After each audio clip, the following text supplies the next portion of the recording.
कहानी जिसने लोगों की जिंदगी बदल दी। एक दिन सिद्धार्थ ने अपने सारथी छंदक को नगर भ्रमण के लिए चलने को कहा। छंदक ने तुरंत राजकुमार के प्रिय घोड़े कंथक को तैयार किया। उस पर राजकुमार को सवार कराकर वह नगर भ्रमण के लिए चल पड़ा। राजा शुद्धोधन ने ऐसा प्रबंध कराया था कि राजकुमार को मार्ग में कोई करुणाजनक दृश्य दिखाई न दे, ताकि उसके मन में विरक्ति की भावना उत्पन्न न हो। जिस मार्ग से उन्हें जाना था उसे स्वच्छ करके सजाया गया था। उस मार्ग पर दोनों ओर सुंदर सुंदर लड़के और लड़कियां खड़े थे। जब सिद्धार्थ उनके पास से गुजरते तो वे उन पर फूल बरसाते। कहीं दुख या कष्ट का नाम भी दिखाई नहीं दे रहा था। राजकुमार सिद्धार्थ भी उस समय प्रसन्न दिखाई दे रहे थे। एकाएक उनकी दृष्टि कहीं दूर उठ गई। एक झुकी हुई कमर वाला वृद्ध व्यक्ति उन्हीं की ओर चला आ रहा था। उसका मुंह झुर्रियों से भरा हुआ था, आंखें अंदर को धंसी हुई थी, हाथ पैर कांप रहे थे। वह लाठी का सहारा लेकर बड़ी मुश्किल से चल पा रहा था। जरा उधर देखो छंदक, सिद्धार्थ ने उस वृद्ध की ओर संकेत करते हुए कहा। उस आदमी की ओर जिसकी कमर झुकी हुई है। मुझे बताओ कि उसे क्या हो गया है। बताओ कि उसे क्या हो गया है। वह इतना असुंदर क्यों है। वह ठीक से चल क्यों नहीं पा रहा। राजकुमार, छंदक ने उत्तर दिया, वह व्यक्ति बूढ़ा हो गया है। उसकी आयु अधिक हो गई है। अधिक आयु हो जाने पर व्यक्ति ऐसा ही हो जाता है। तो क्या आयु अधिक हो जाने पर मैं और यशोधरा भी ऐसे ही हो जाएंगे। सिद्धार्थ ने चिंतित स्वर में पूछा। हम भी बूढ़े हो जाएंगे, हम भी असुंदर हो जाएंगे, हम भी ठीक से नहीं चल पाएंगे। सच यही है राजकुमार, छंदक ने उत्तर दिया।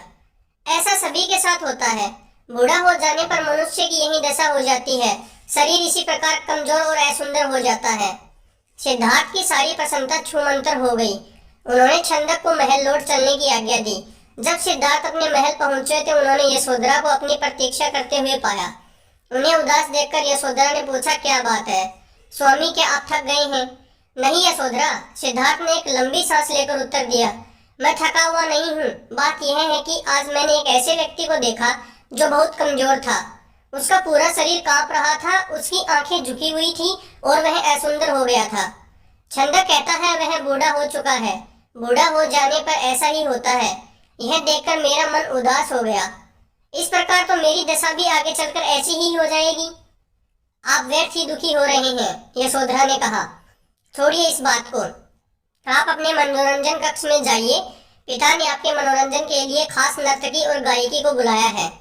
आप वहां जाकर मनोरंजन कीजिए, आपकी सारी उदासी दूर हो जाएगी। यशोधरा की बात मानकर सिद्धार्थ मनोरंजन कक्ष में चले गए। वहां नर्तकी और गायिका ने अपनी कला का भरपूर प्रदर्शन किया। उन्होंने सिद्धार्थ की उदासी को दूर करने का पूरा प्रयास किया, लेकिन सिद्धार्थ की उदासी दूर न हुई। उनकी आंखों के सामने रह रहकर वही वृद्ध व्यक्ति घूम रहा था जिसे उन्होंने मार्ग में देखा था। वह बार बार यह सोच रहा था कि क्या बूढ़ा होने से बचने का कोई उपाय नहीं है। कुछ दिनों बाद अचानक सिद्धार्थ ने पुनः भ्रमण की इच्छा व्यक्त की। इस बार छंदक एक रथ सजाकर ले आया। रथ पर सवार होकर सिद्धार्थ पुनः नगर की ओर भ्रमण की ओर चल पड़े। इस प्रकार इस बार छंदक पूरा प्रयास कर रहा था कि राजकुमार को कोई करुणाजनक दृश्य न दिखाई दे, लेकिन जो होना होता है वह होकर ही रहता है। मार्ग में सिद्धार्थ को एक रोगी व्यक्ति दिखाई दिया। वह रोग के कारण कराह रहा था। सिद्धार्थ ने तत्काल रथ रुकवाया और छंदक से पूछा, इसे क्या हो गया है, यह इस प्रकार क्यों करा रहा है। राजकुमार, छंदक ने उत्तर दिया, इसे रोग ने घेर रखा है। यह रोग के कष्ट को सहन नहीं कर पा रहा, इसी कारण करा रहा है। परंतु इसे रोग ने क्यों घेर लिया, सिद्धार्थ ने आश्चर्य से पूछा। छंदक ने उत्तर दिया, रोग तो बड़े बड़े स्वस्थ व्यक्तियों को भी घेर लेता है, उन्हें भी रुला देता है। इसमें आश्चर्य की कोई बात नहीं है। अपने जीवन काल में कोई न कोई रोग लगभग प्रत्येक व्यक्ति को हो जाता है। ओह, सिद्धार्थ बड़बड़ाए, तो रोग भी मनुष्य को कष्ट पहुंचाते हैं। इनसे भी मनुष्य नहीं बच सकता। मैं भी नहीं बच सकूंगा। जब मुझे भी कोई रोग हो जाएगा तो मैं भी इसी तरह दर्द से कराऊंगा। छंदक ने रथ को आगे बढ़ाया। थोड़ा आगे चलने पर सिद्धार्थ को एक शव यात्रा जाती हुई दिखाई दी। उन्होंने पुनः छंदक से प्रश्न किया, यह कैसा दृश्य है। 4 व्यक्ति अपने कंधों पर कैसे लेकर जा रहे हैं। इनके पीछे कुछ लोग रोते हुए क्यों जा रहे हैं। राजकुमार, छंदक ने उत्तर दिया, यह व्यक्ति मर गया है। यह चारों इसके संबंधी हैं। ये इसके शव को उठाकर शमशान में ले जाकर जो पीछे पीछे रोते हुए जा रहे हैं वे इसके कुटुंब के लोग हैं। शमशान में इस मृतक शरीर को जला दिया जाएगा। यह व्यक्ति मर क्यों गया, सिद्धार्थ ने अगला प्रश्न किया। छंदक ने कहा, मृत्यु इस संसार का एक अटल सत्य है। मृत्यु ने आज तक किसी को नहीं छोड़ा। कोई भी व्यक्ति किसी समय मर सकता है। यह सुनकर सिद्धार्थ का दिमाग घूम गया। वह ठंडी सांस लेकर सोचने लगे, क्या इसी को जीवन कहते हैं, जिसमें मनुष्य को तरह तरह के रोग घेर लेते हैं, जिसमें कभी भी मृत्यु का आगमन हो सकता है। मनुष्य जब बूढ़ा हो जाता है तो वह दुर्बल और असहाय हो जाता है। उसके शरीर को जलाकर भस्म कर दिया जाता है। क्या जीवन के इन भयानक दुखों से छुटकारा नहीं मिल सकता? उन्होंने पूछा। छंदक, यह स्वस्थ और तेजस्वी व्यक्ति कौन है? छंदक ने उत्तर दिया, यह एक सन्यासी है। इसने संसार के सभी सुख त्याग रखे हैं। इसने संयम द्वारा अपनी इंद्रियों को वश में कर रखा है। यह अपने ईश्वर की तपस्या साधना करता है, इसलिए यह स्वस्थ, निरोग व सुंदर है। तपस्या के कारण ही इसका मुखमंडल चमक रहा है। वह एकदम शांत हो गई। उस सन्यासी के दर्शन मात्र से ही उसके मन का सारा क्लेश दूर हो गया।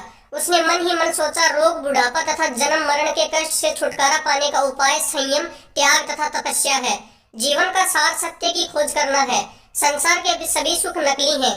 मैं अब इन सभी झूठे सुखों में नहीं फंसूंगा। मैं सन्यासी की तरह बनूंगा। रथ अपने पूरे वेग से दौड़ता रहा और उससे भी अधिक वेग से दौड़ता रहा सिद्धार्थ का मन। उसे बार बार उस सन्यासी का ध्यान आता था।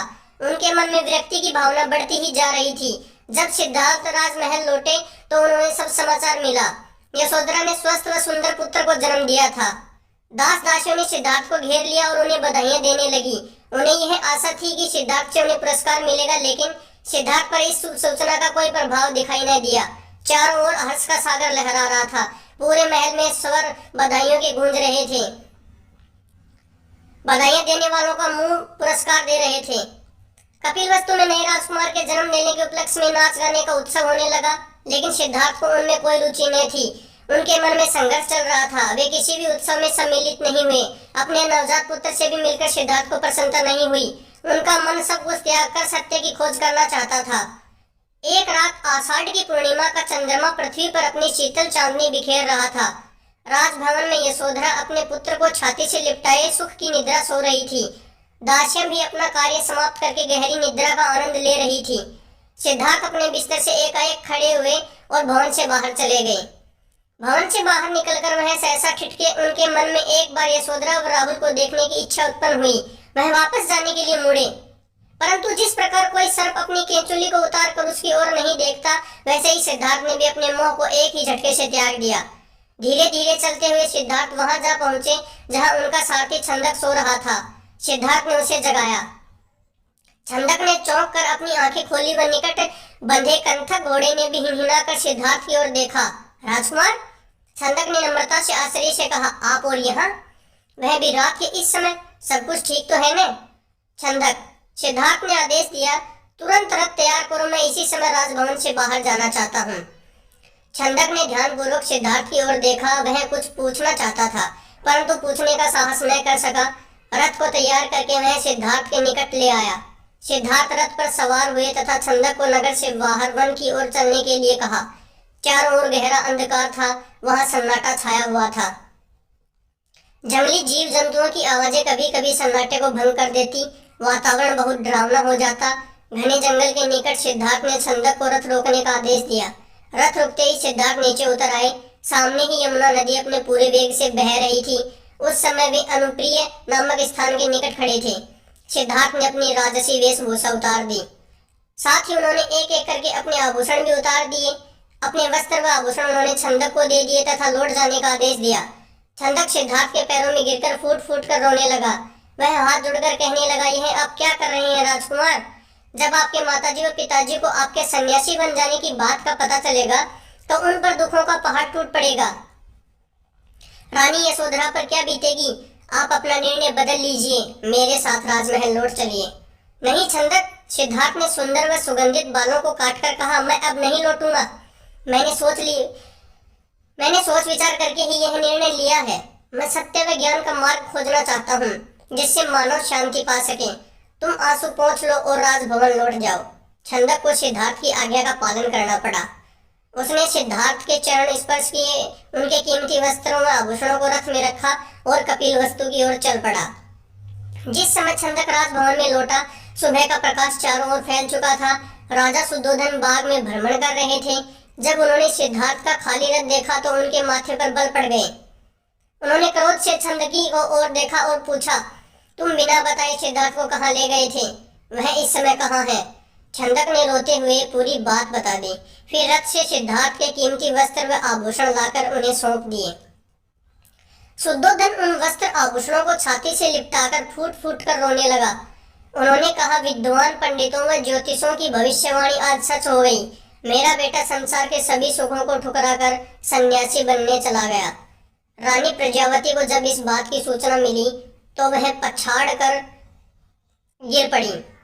जब यशोधरा को पता चला तो वह भी इस बात को सहन न कर सकी।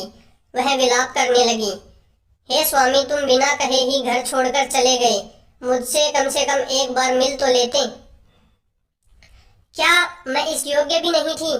क्या तुम्हें अपने छोटे से पुत्र का भी ध्यान नहीं आया? कम से कम उससे तो मिलकर जाते। इसके बाद यशोधरा ने भी राजसी वेशभूषा उतार फेंकी। केवल सुहाग चिन्हों को छोड़कर उसने सभी आभूषणों का त्याग कर दिया। वह साधारण भोजन करती तथा पृथ्वी पर सोती। उसकी यह दशा देखकर प्रजावती बहुत दुखी होती।